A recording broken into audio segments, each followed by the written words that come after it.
హైదరాబాద్ కంచగచ్చబౌలి భూముల వివాదంపై సుప్రీంకోర్టు ఇచ్చిన తీర్పు నేపథ్యంలో ప్రభుత్వ భూముల అమ్మకం, పర్యావరణవేత్తల పాత్ర, విద్యార్థుల స్పందన తదితర అంశాలపై పలు విధాలుగా చర్చలు జరుగుతున్నాయి. వివాదాస్పద భూముల్లో ఏం జరుగుతున్న దానిపై హైకోర్టు రిజిస్టర్ ఇచ్చిన రిపోర్టుపై సుప్రీంకోర్టు ధర్మాసనం ఆవేదన వ్యక్తం చేసింది. కంచగచ్చబౌలి భూముల్లో చెట్లను తొలగించే అధికారం రాష్ట్ర ప్రభుత్వానికి లేదని, పర్యావరణ విధ్వంసంపై సుప్రీంకోర్టు న్యాయమూర్తులు సీరియస్ అయ్యారు. అంత అత్యవసరంగా చెట్లను నరకాల్సిన పరిస్థితి ఎందుకు వచ్చింది అని సుప్రీంకోర్టు తెలంగాణ ప్రభుత్వాన్ని గట్టిగానే ప్రశ్నించింది. మొత్తానికి ఈ వ్యవహారంలో తెలంగాణ ప్రభుత్వానికి గట్టి షాకే తగిలిందని చెప్పొచ్చు. కంచగచ్చబౌలి భూముల వ్యవహారంలో తెలంగాణ సర్కార్ వ్యవహరించిన తీరు, పూర్వాపరాలపై ప్రముఖ జర్నలిస్ట్ కొమ్మినేని శ్రీనివాసరావు కామెంట్ ఇప్పుడు చూద్దాం.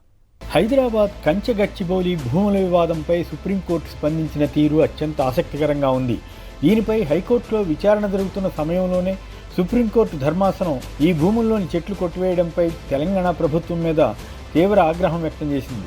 తెలంగాణలో హైదరాబాద్ మధ్యలో ఉన్న 400 ఎకరాల భూమిలో చెట్లు కొట్టడంపై ఆందోళన వ్యక్తం చేస్తున్న పర్యావరణవేత్తలు, కేంద్ర ప్రభుత్వం, న్యాయ వ్యవస్థ ఏపీలో సుమారు 33,000 ఎకరాల్లో పచ్చటి పంటలు పండే భూములను బీడులుగా మార్చి పర్యావరణానికి తీవ్ర విఘాతం కలిగిస్తున్నా ఎవరూ పెద్దగా స్పందించకపోవడం కూడా ఆశ్చర్యమే అనిపిస్తుంది. దేశ ప్రధానితో పాటు న్యాయ వ్యవస్థలో అత్యున్నత స్థానాల్లో పనిచేసిన వారు సైతం కొందరు అమరావతి పేరుతో సాగుతున్న పర్యావరణ విధ్వంసానికి సహకరించే విధంగా వ్యవహరించారన్న విమర్శలు వచ్చాయి. రాష్ట్రాన్ని బట్టి, అక్కడ ఉండే నేతలను బట్టి, పార్టీలను బట్టి ఆయా వ్యవస్థలు స్పందిస్తున్నాయా అన్న సందేహం రావడానికి ఇలాంటి ఘట్టాలు ఆస్కారం ఇస్తుంటాయి. గచ్చిబౌలి భూముల మీద స్పందించిన సుప్రీంకోర్టు ధర్మాసనమే పార్టీ ఫిరాయింపు కేసు విచారణ సందర్భంగా ముఖ్యమంత్రి రేవంత్ రెడ్డి కొద్ది రోజుల క్రితం అసెంబ్లీలో చేసిన వ్యాఖ్యలపై కూడా అసంతృప్తి తెలిపింది. ఈ రెండు ఉదంతాలకు సంబంధం ఉందని చెప్పలేం, కానీ రేవంత్ చేసిన తప్పిదం వల్ల దాని ప్రభావం న్యాయ వ్యవస్థపై కూడా పడి ఉండవచ్చా అన్నది కొందరి డౌట్. ఈ మధ్యకాలంలో సుమోటోగా సుప్రీంకోర్టు ఈ స్థాయిలో ఇలాంటి కేసులు తీసుకుందా అన్నది తెలియదు. కింది కోర్టుల్లో విచారణ జరుగుతున్నప్పుడు ఇలాగే అన్ని అంశాలపై సుప్రీంకోర్టు స్పందిస్తుందా అన్నది మరికొందరి ప్రశ్న. కంచగచ్చిబౌలిలోని ఈ 400 ఎకరాల భూమి తెలంగాణ ప్రభుత్వానికి చెందుతుందని సుప్రీంకోర్టు గత ఏడాది తీర్పిచ్చింది. దాంతో రేవంత్ సర్కార్కు కొత్త ఆలోచనలు వచ్చాయి. ఆ ప్రాంతాన్ని తమ అధీనంలోకి తీసుకుని అమ్మడమా, లేక లీజు పద్ధతిపై ఆయా సంస్థలు కేటాయించడమా, ఇతర అభివృద్ధి కార్యక్రమాలు చేపట్టడమా అన్న దిశగా పావులు కదిపింది.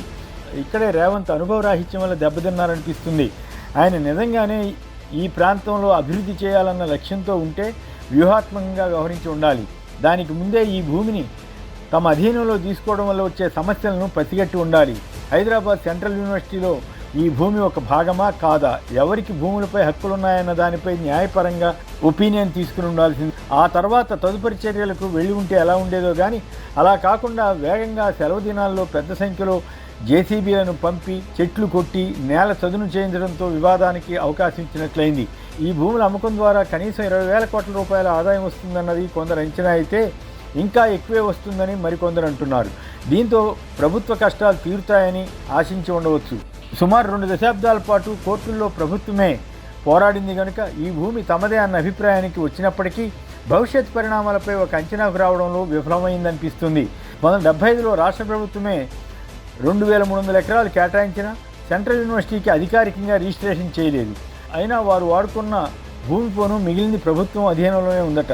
2003లో అప్పటి ఉమ్మడి రాష్ట్ర ముఖ్యమంత్రి చంద్రబాబు ప్రభుత్వం ఈ భూమిని ఐఎంజీ భరత్ అకాడమీ అనే ప్రైవేట్ సంస్థ కేటాయించింది.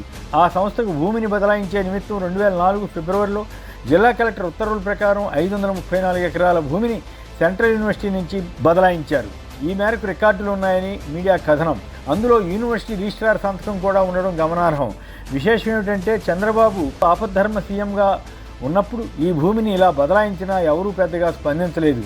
ఏ న్యాయ వ్యవస్థ జోక్యం చేసుకున్నట్లు అప్పట్లో వార్తలు రాలేదు. పైగా ఈ భూమిలో 400 ఎకరాలు పొందిన ప్రైవేట్ సంస్థ 2 దశాబ్దాలుగా ఆ భూమి తనదేనంటూ కోర్టుల్లో వ్యాజ్యాలు సాగించినా ఏ వ్యవస్థ సీరియస్గా తీసుకున్నట్లు కనిపించదు. 2006లో ఆనాటి వైఎస్ రాజశేఖర ప్రభుత్వం ఈ భూమి విషయాన్ని పరిశీలించి ఇది ప్రైవేటు వ్యక్తులకు లాభం చేసేందుకే చంద్రబాబు సర్కారు కేటాయించిందని అభిప్రాయపడి దాన్ని రద్దు చేసింది. అయినా కోర్టులో అది ప్రభుత్వ భూమి అని ఇంతకాలం పోరాడాల్సి వచ్చింది. ఒకవేళ చంద్రబాబు ప్రభుత్వం ఇచ్చిన భూమిలో ఐఎంజీ సంస్థ ఏమైనా నిర్మాణాలు చేపట్టి ఉంటే ఏమై ఉండేది అన్న ప్రశ్నకు జవాబు దొరకదు. అప్పుడు కూడా ఈ భూమిలో చెట్లు ఉన్నాయి కదా, అలాంటి ఖాళీ భూమిలోనే కదా విశ్వవిద్యాలయం ఏర్పాటు చేసింది. అప్పుడు పర్యావరణ సమస్యలు రాలేదా? ఇక్కడ రేవంత్ సర్కార్ కరెక్ట్గా చేసిందా లేదా అన్నది చర్చ కాదు, కానీ పరిణామాలన్నింటినీ విశ్లేషించినప్పుడు ఇలాంటి సందేహాలు వస్తాయి కదా. సుప్రీంకోర్టు ఈ భూమి ప్రభుత్వానిదే అని తేల్చిన తర్వాత ఈ భూమిని అభివృద్ధి చేయడం కోసం మౌలిక వస్తువుల కల్పన సంస్థకు అప్పగించారు. ఈ పనులు చేయడం కోసం ఇదే భూమిని తాకట్టు పెట్టి కాంగ్రెస్ ప్రభుత్వం ఆ సంస్థ ద్వారా 10,000 కోట్ల రూపాయల అప్పు కూడా తీసుకుందట. మార్కెట్లో బాండ్లు, వివిధ బ్యాంకులు, ఆర్థిక సంస్థల ద్వారా ఈ రుణాలు సేకరించిందట. వడ్డీ కట్టడం కూడా ఆరంభమైందని కథనం. గతంలో హైకోర్టుల్లో విచారణ జరుగుతున్న కేసుల్లో సుప్రీంకోర్టు ఇలా స్పందించిందా లేదా అన్నది తెలియదు. సుప్రీంకోర్టు నిర్ణయంతో విద్యార్థులు తామే గెలిచామని సంబరాలు చేసుకుంటే రేవంత్ సర్కారుకు పెద్ద షాక్ తగిలినట్లయింది.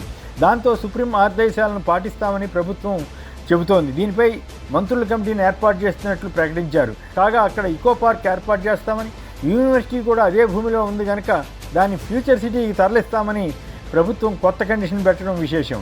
ఇది ఏ రూపం దాల్చుతుందో అప్పుడే చెప్పలేము. కాగా ఫిరాయింపు ఎమ్మెల్యేల నియోజకవర్గాల్లో ఉప ఎన్నికలు రావని రేవంత్ అసెంబ్లీలో చేసిన వ్యాఖ్యలపై కూడా సుప్రీంకోర్టు తీవ్రంగా స్పందించింది. సీఎంకు సంయమనం పాటించడం తెలీదా అని ప్రశ్నించింది. రేవంత్ ఈ వ్యాఖ్యలు చేసిన రోజునే ఆయన అనవసర వివాదంలో చిక్కున్నారని అనుభవజ్ఞులు అభిప్రాయపడ్డారు. న్యాయ వ్యవస్థను సవాల్ చేసేలా ఆయన మాట్లాడడం వారికి ఎలా నచ్చుతుంది? గతంలో ఫిరాయింపులపై కోర్టులు గట్టి చర్యలు తీసుకోలేదన్నది ఆయన అభిప్రాయం కావచ్చు. అయినప్పటికీ శాసనసభలో అలా మాట్లాడి దెబ్బతిన్నారేమో అనిపిస్తుంది. ఆ క్రమంలో ఇప్పుడు గచ్చిబౌలి భూముల వ్యవహారం గందరగోళంగా మారింది. తెలంగాణలో గత కేసీఆర్ ప్రభుత్వం కూడా పలు చోట్ల భూములను అమ్మి 1,000 కోట్ల రూపాయల ఆదాయం పొందింది. ఇప్పుడేమో బీఆర్ఎస్ వర్కింగ్ అధ్యక్షుడు కేటీఆర్ తాము అధికారంలోకి వస్తే ఈ భూములను యూనివర్సిటీకి అప్పగిస్తామని చెబుతున్నారు. ఒకప్పుడు రేవంత్ రెడ్డి కూడా కేసీఆర్ ప్రభుత్వం భూములు అమ్మడాన్ని తీవ్రంగా తప్పుపట్టారు. కానీ ఇప్పుడు ఆయన అదే బాటలో ఉన్నారు. ఇదంతా ఒక గేమ్గా మారింది. న్యాయ వ్యవస్థ జోక్యంతో ఈ గేమ్ ఎలా సాగుతుందో చూడాల్సిందే.